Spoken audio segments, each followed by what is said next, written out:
রাজ্য বিধানসভা ভোটের প্রচারের ময়দান থেকে তিনি কথা দিয়েছিলেন, বাংলায় পরিবর্তনের পর নতুন সরকারের শপথ গ্রহণ অনুষ্ঠানে তিনি উপস্থিত থাকবেন। এবার সেই কথা রাখতে কলকাতায় আসছেন প্রধানমন্ত্রী নরেন্দ্র মোদী।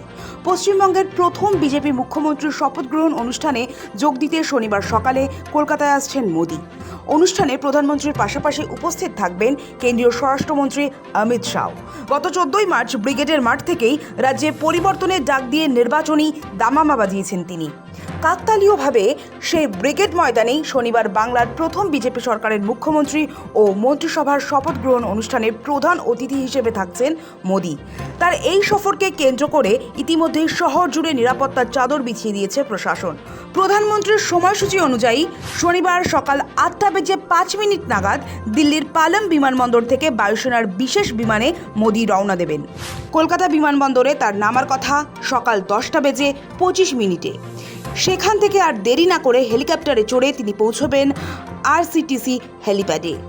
এরপর সড়ক পথে কড়া নিরাপত্তায় মুড়ে প্রধানমন্ত্রী সোজা চলে যাবেন ব্রিগেড প্যারেড গ্রাউন্ডে। বেলা 11:30 থেকে 12:30 পর্যন্ত 1 ঘন্টার এই মেগা অনুষ্ঠানে তিনি উপস্থিত থাকবেন। নিঃসন্দেহে নতুন সরকারের পথ চলার সূচনায় প্রধানমন্ত্রীর উপস্থিতি কর্মীদের মনোবল আরও বাড়িয়ে দেবে। শপথ গ্রহণ অনুষ্ঠান শেষে 12:35 নাগাদ প্রধানমন্ত্রী ব্রিগেড ছাড়বেন। পুনরায় আরসিটিসি হেলিপ্যাড থেকে হেলিকপ্টারে চড়ে তিনি ফিরবেন কলকাতা বিমানবন্দরে। এরপর বিকেল 3:40 বিশেষ বিমানে দিল্লির উদ্দেশ্যে রওনা দেবেন তিনি। মোদীর এই সফর অত্যন্ত সংক্ষিপ্ত হলেও রাজনৈতিকভাবে এর গুরুত্ব রয়েছে। বিধানসভা নির্বাচনের ফল প্রকাশের পর থেকে রাজ্যে যে টান উত্তেজনা তৈরি হয়েছে, তার মধ্যেই প্রধানমন্ত্রীর এই সফর প্রশাসনিক স্তরেও বাড়তি তৎপরতা তৈরি করেছে। শনিবার বিজেপির এই মেগা ইভেন্টকে কেন্দ্র করে তিলোত্তমা এখন কার্যত দুর্ভেদ্য দুর্গ।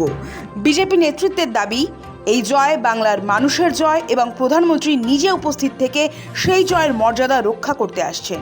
সব মিলিয়ে শনিবারের সকালটা যে শহর কলকাতার ইতিহাসে এক বিশেষ অধ্যায় হতে চলেছে তা নিয়ে কোনো সন্দেহ নেই। সৌভিক সান্যালের রিপোর্ট, সময় কলকাতা।